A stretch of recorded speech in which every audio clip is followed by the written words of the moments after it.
When my husband whispered, "I love her," I thought I had misheard. The room was dim, filled with the faint hum of the ceiling fan and the distant cry of our newborn. I was half awake, half dreaming, when those 3 words floated toward me, soft, certain, and wrong. They were not meant for me. I remember lying still, afraid even to breathe, as if the truth might fade if I stayed silent. My body felt heavy from the stitches, from sleepless nights, from the weight of a love that suddenly seemed to tilt. He was sitting at the edge of our bed, phone pressed close to his lips. "Sleep now," he whispered again, but his voice was too tender, too unfamiliar. Not for me.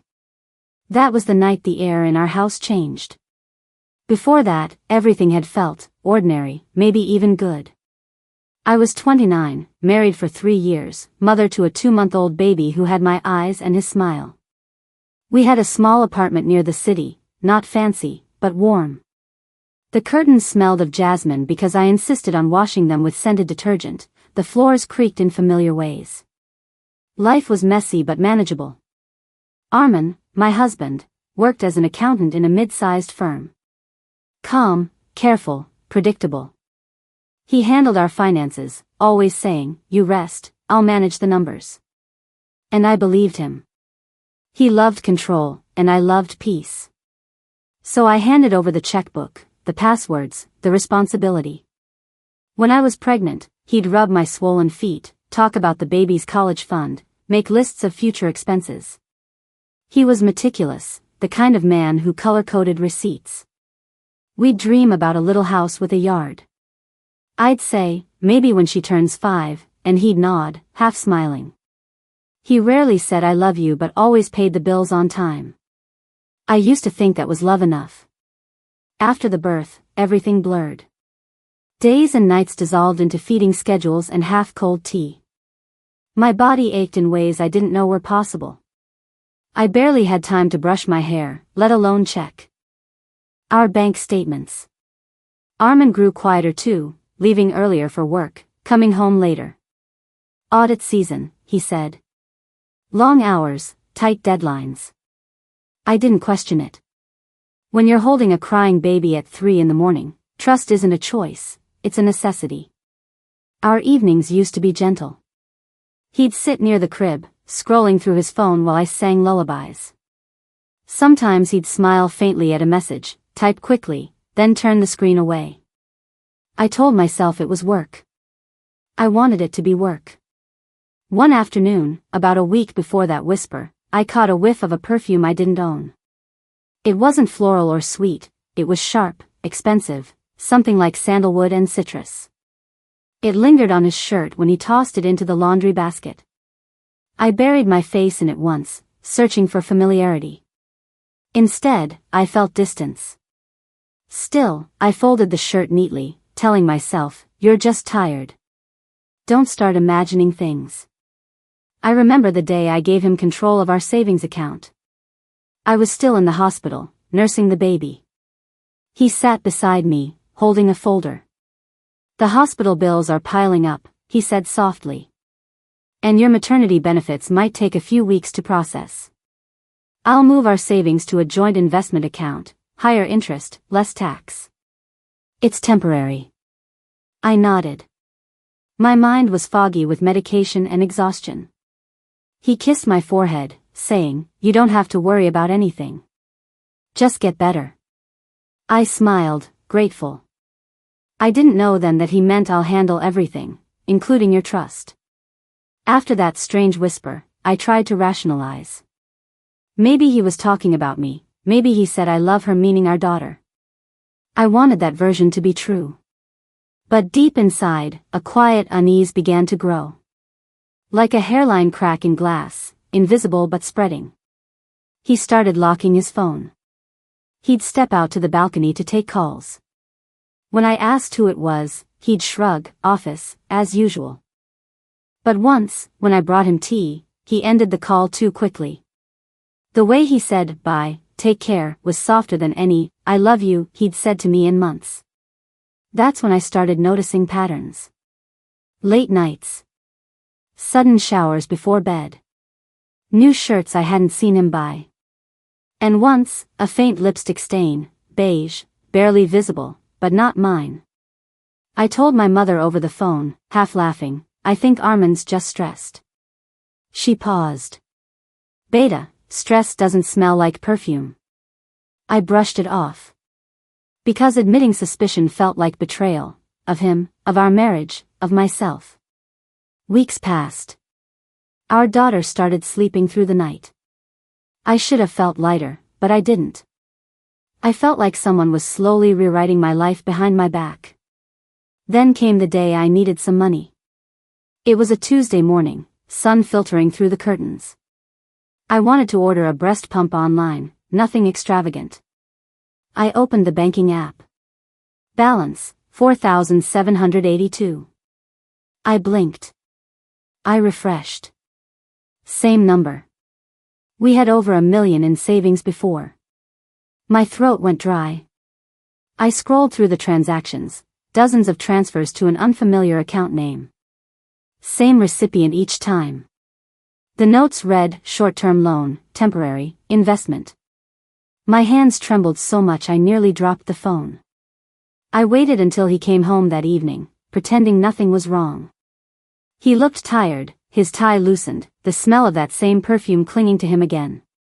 When I asked, Armin, did you move money from our account? He didn't flinch. Yeah, I told you. A temporary transfer. Business stuff. To who? He hesitated. A coworker. Nita. She's starting a side project. I'm helping her. Helping her, with all our savings? He frowned, irritation flickering across his face. It's safe, Mehak. You don't understand investments. I'll handle it. There was finality in his tone, like a door closing. I wanted to scream, it's our money, our future. But instead I whispered, all right, because. My daughter had just started crying in the next room, and motherhood teaches you to pick your battles. But that night, I couldn't sleep. I stared at the ceiling, listening to him breathe beside me, and wondered who her was, the woman he'd whispered to, the one who now held our savings. The next morning, I woke up before the baby. Dawn was just brushing the sky, turning the walls a soft gray. Armin was gone, again, leaving behind a faint trace of aftershave and silence. I sat on the edge of the bed, my stitches tugging slightly, and stared at the empty space where his phone used to charge. He had started taking it with him, even to the bathroom. That, more than the missing money, told me something was wrong. For the first time in our marriage, I felt like a guest in my own home. I spent the next few days trying to gather small pieces of truth. I checked the bank transactions again, noting down the mysterious account number. I didn't know much about finance, but I knew how to search. Every transaction had one thing in common, the same name, Nita Qureshi. He hadn't even bothered to hide it. That evening, I asked, casually, how's work? You mentioned someone named Nita before, right? He froze for a split second, then smiled, the polite, plastic smile he used for strangers. Oh, yeah, she's new. Pretty sharp, actually. Doing some audit training under me. Something in the way he said under me made my stomach twist. I wanted to believe him, but my heart was starting to piece together its own puzzle. And the picture wasn't pretty. Few days later, I had to visit the clinic for my postpartum checkup. My mother came over to watch the baby. On my way back, I passed by Armin's office building, a dull gray structure with mirrored windows that reflected the afternoon glare. I don't know what made me stop. Maybe it was instinct, or maybe it was that quiet whisper of self-respect that had been buried under exhaustion for months. I parked across the street and waited. At 5:15, the office doors opened. Employees spilled out in clusters, laughter, chatter, cigarette smoke. Then I saw him. Armin, walking beside a woman in a red dupatta. Her hair was loose, falling over her shoulders. She was laughing at something he said, and he was looking at her, not the way a husband looks at a coworker. The way he used to look at me, once. He reached out to fix something on her shoulder, a strand of hair, maybe. My chest tightened. My fingers gripped the steering wheel so hard they hurt. I didn't cry. Not then. I just sat there until they disappeared into the parking lot, probably into his car. That night, he came home late. He smelled like her perfume again. He didn't see me awake in the dim light, sitting in the corner feeding our daughter. When he entered, he looked tired, but not guilty. He leaned down to kiss the baby's forehead, but not mine. I whispered, "You're late." He shrugged, tossing his tie aside. Traffic. Must have been heavy. Need to leave the office late too? His eyes darted toward me, sharp, warning. Why are you bringing her up again? I just asked. He exhaled, long and irritated. You should focus on your recovery, Mehak. You're paranoid. Paranoid. The word stung worse than any insult. It said you're crazy. You don't matter. I wanted to yell, you took everything from me. But I bit my tongue. Because I knew, when a liar calls you paranoid, it's because they're scared of being seen. 2 nights later, when he fell asleep, I did something I'd never done before. I reached for his phone. It had a passcode now. 4 digits. I tried our anniversary, wrong. His birthday, wrong. The baby's birth date, wrong again. He'd chosen a code that meant nothing to me. And that hurt more than I expected. But I wasn't done. The next morning, when he left for work, he forgot his laptop bag. I picked it up to keep it safe, and that's when I heard it vibrate. His phone. Inside the side pocket.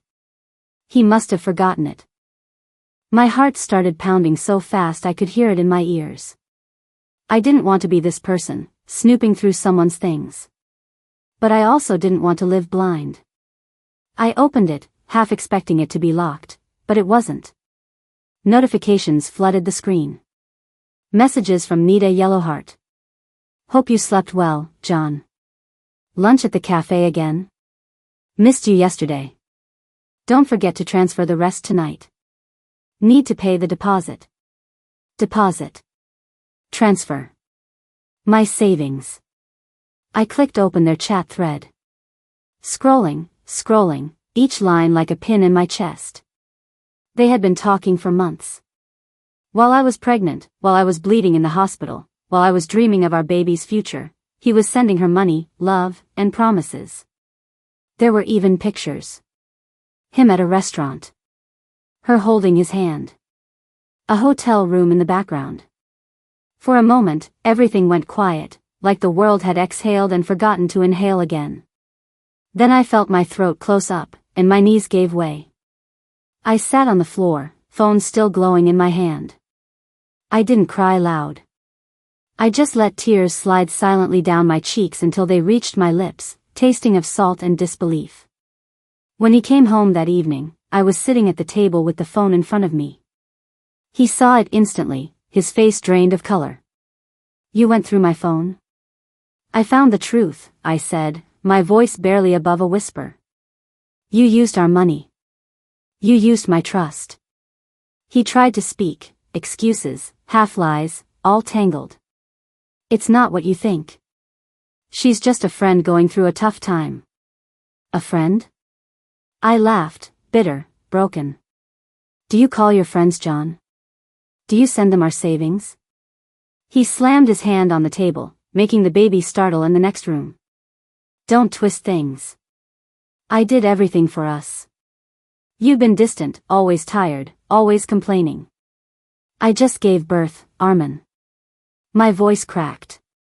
I was healing. You were supposed to protect us, not replace us. For a second, his expression softened, almost remorseful. Then he straightened. You wouldn't understand, he muttered. Nita listens to me. She appreciates me. You just exist.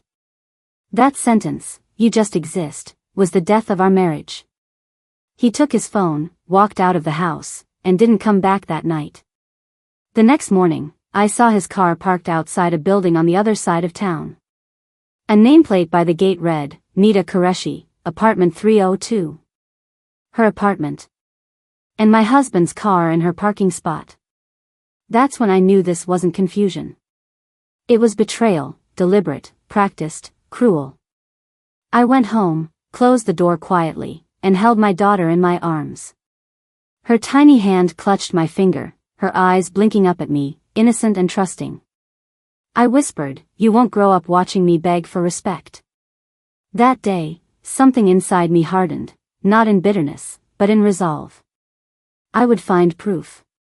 I would take back what was mine. I might have been weak in body, but my spirit had woken up. The next few days passed in a haze of quiet fury. Armin stayed out most nights now, always with some new excuse. Late meeting. Client dinner. Don't wait up. He didn't realize that his lies no longer needed to be caught. I had already seen everything. But I didn't confront him again. Not yet. Because I had learned something from being betrayed. Anger burns fast, but strategy lasts longer. That morning, I called my cousin Samir. He worked at a small finance firm, the kind that handled personal accounts and corporate audits. I didn't tell him everything, just enough. "Samir, I think someone's been moving money from my account. Can you help me trace it?" He agreed instantly. By afternoon, I had an email from him, a spreadsheet, full of numbers and dates. Every transfer to Nita Qureshi. Every amount. Every reference ID. Total, 1.8 million rupees. I stared at the screen, my pulse pounding. He'd stolen our baby's future, to fund his secret life. That night, I called Armin's mother. I didn't tell her about the affair, just said, "Armin has been acting strange. Please come stay for a few days. I need help with the baby." She arrived the next morning, elegant, sharp-tongued, and as controlling as ever. She looked around the house, her eyes landing on the pile of unpaid bills. "You really need to manage things better, Mehak. Armin works so hard. Don't burden him." I bit my tongue. If she only knew. That evening, when Armin came home, he froze seeing his mother. "Amy? What are you doing here?" "She invited me," she said. "You two clearly need supervision." He glanced at me, eyes full of warning. But I just smiled sweetly. We're family, after all. He didn't say a word. But I could see the panic flicker behind his calm facade. Over the next week, I played my part perfectly, the quiet wife, the tired mother, the forgiving fool. I cooked his favorite meals, smiled politely, and pretended not to notice the perfume that followed him home. Because while he was gone, I was preparing. I went to the bank and quietly opened a new account under my name and my daughter's. I started moving small amounts of money, a few thousand each week, from the joint account before he could notice. At night, when the baby slept, I copied every chat, every transaction, every photo from his phone to a secure drive. I even recorded one of his phone calls, the one where he said, "Don't worry, Nita, she's too weak to suspect anything." But the real turning point came one afternoon, when his mother accidentally answered a call on his phone while he was in the shower. The voice on the other end said cheerfully, "Hi John, are we still going for lunch?" Her expression froze. When Armin came out, dripping and clueless, she was standing there, phone in hand, shaking with rage. "Who is she?" He stammered, "Amy, it's not what you think. Don't lie to me, Armin. You've brought shame to this house. While your wife is feeding your child, you're feeding another woman." I stayed silent, watching, listening, memorizing. For once, the war wasn't mine to fight. He tried to twist it. "Amy, she's lying." But his mother wasn't having it. "You disgust me. Mehak deserves better than you." For the first time in months, I felt seen. That night, he packed a small bag and left, slamming the door behind him. The silence that followed was the loudest thing I'd ever heard. But this time, I didn't cry.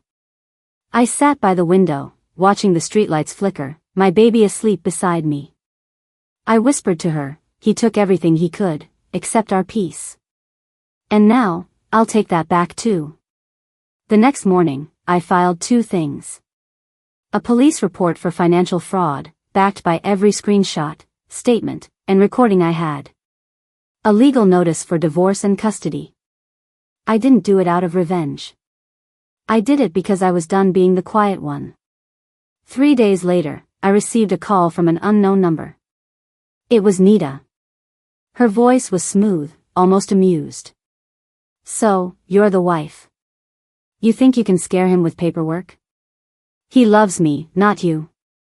I smiled, calm, cold. You can have him, Nita.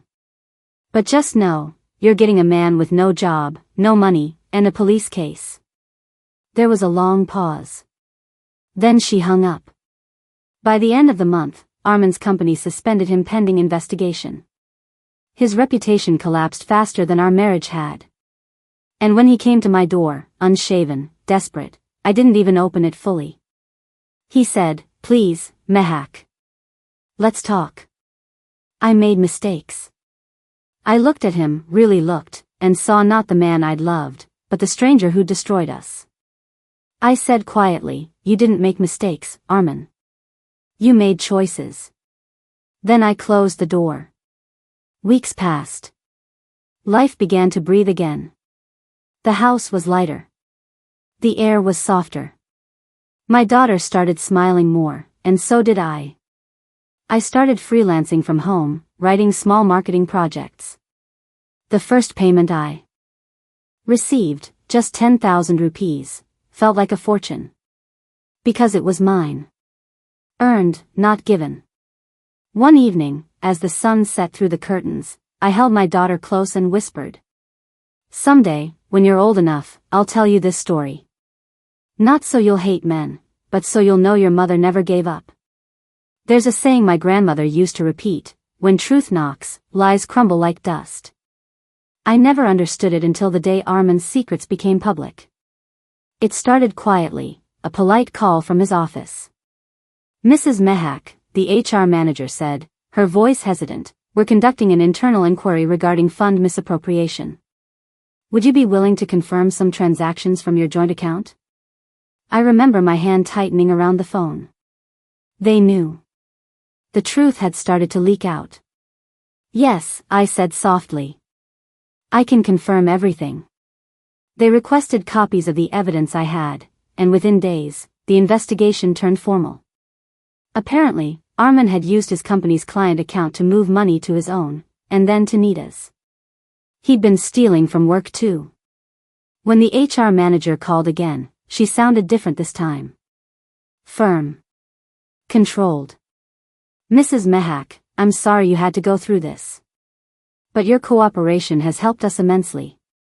The next morning, his name appeared in the local paper, finance officer suspended over embezzlement allegations. I didn't rejoice. I just sat there, quietly folding laundry, my daughter gurgling beside me, the sound of her little laughter cutting through the heavy air. Because justice, when it comes, doesn't always feel triumphant. Sometimes it just feels still. But not everyone saw it that way. A week later, Armin's mother came storming into the house. "How could you do this to him, Mehak? He's your husband." I stood there, calm, holding my baby on my hip. "I didn't do this to him, Amy. He did this to himself." She pointed an accusing finger. "You humiliated him. You ruined his name." I took a deep breath. He ruined our family the moment he chose her over us. I only showed the truth. For a moment, I thought she'd slap me. But then her eyes softened, just a little. She sank onto the sofa and whispered, "He was always proud. Always wanted more than he had." Her voice broke. "He's still my son." I nodded. "And I'll always respect that. But I can't save him anymore." She looked at me for a long moment, then said something I'll never forget. "You're stronger than I ever was, Mehak." In the weeks that followed, the world stopped being so gray. I started rebuilding, not just financially, but emotionally. I began freelancing more seriously, taking on clients from abroad. My small desk in the corner of the living room became my world: laptop, planner, coffee mug, baby monitor. At night, when I worked under the soft yellow lamp, I felt something new inside me, a quiet pride. Not loud, not showy. Just steady. I joined an online group for single mothers. Women shared stories of betrayal, resilience, and survival. I started sharing mine too, at first anonymously. Every time someone replied, "Thank you, I needed this," a small piece of me healed. Because in helping others, I was reclaiming the parts of myself he had tried to break. Then one evening, Armand showed up again. This time, he looked smaller, like someone who'd been worn down by his own mistakes. He stood at the gate, eyes red. "I just wanted to see my daughter." I hesitated, then stepped outside. "She's asleep." He nodded. "I lost my job. Nita left. My mother won't even talk to me now." For the first time, I didn't feel anger. Just pity. He said quietly, "I never meant to hurt you like this." I looked him in the eye. "Yes, you did. Maybe not at first. But every lie you told after that, that was a choice." He didn't argue. Just looked down, defeated. "I don't know how to start over." "Then start by being honest," I said. "With yourself." He left without saying goodbye. And I stood there in the doorway, the same place I'd once begged him to stay, realizing something powerful. I didn't need closure from him. I already had it. Months passed. The divorce was finalized quietly. The court granted me full custody, and part of his remaining assets were returned to me. It wasn't much, but it was enough to start again. One afternoon, as I signed the final papers, my lawyer, an older woman with kind eyes, said, "You'd be surprised how many women go through this, Mehak. But not many walk away with dignity like you did." I smiled faintly. Dignity was all I had left. I couldn't let him take that too. The neighborhood started to whisper less. People who had once judged me for ruining my marriage began to greet me with respect. It wasn't approval I needed, it was peace. And peace, slowly, finally, became my new normal. Every evening, after putting my daughter to bed, I'd sit on the balcony with a cup of tea. The city lights shimmered below, like a million tiny promises. I'd think about the woman I used to be, soft-spoken, uncertain, afraid of confrontation. And I'd whisper to the night, "Thank you, Armand. You broke me just enough to rebuild me stronger." The first morning after the divorce was finalized, I woke up to the sound of birds outside my window, sharp, bright, alive. For months, my mornings had started with dread, unread messages, court dates, the silence of a bed that suddenly felt too large. But that morning, I felt something I hadn't in a long time: lightness. I wrapped my daughter in a soft blanket and sat by the window, sunlight spilling across her tiny fingers. She yawned, then smiled in her sleep, and I thought, this is what peace looks like. Not loud, not grand. Just a quiet moment where everything finally makes sense. The months that followed weren't easy, but they were mine. I learned to budget again, really budget. I tracked every rupee. Learned which baby brands were worth it and which weren't, and took pride in small victories, paying a bill on time, saving for the future, saying no without guilt. Work began to pick up too. My freelance writing, once just a way to distract myself, turned into something real. Clients started recommending me, and soon I was earning enough to stand on my own. The first time I paid rent from my account, my own earnings, I cried.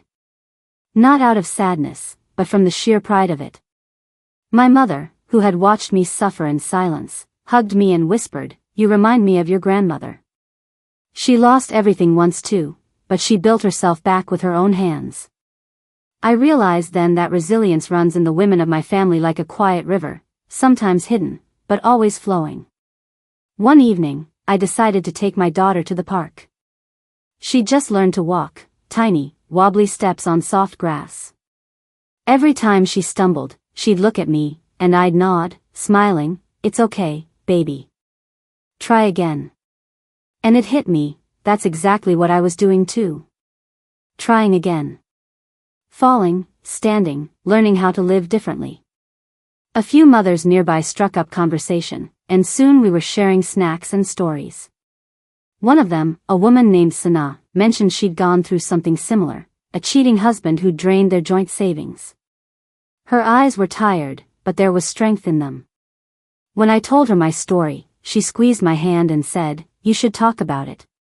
Women like us need to hear it." That night, after putting my daughter to bed, I opened my laptop and began writing the first draft of my story. Not for revenge. Not for pity. But because silence protects the guilty, and I was done being silent.